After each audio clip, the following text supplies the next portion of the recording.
দিয়া ভজিব তোমার ওই চরণ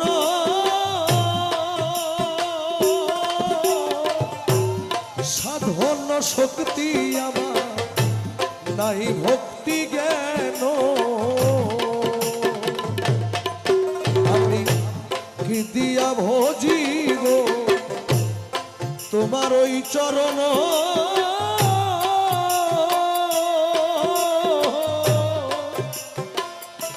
আরে দয়া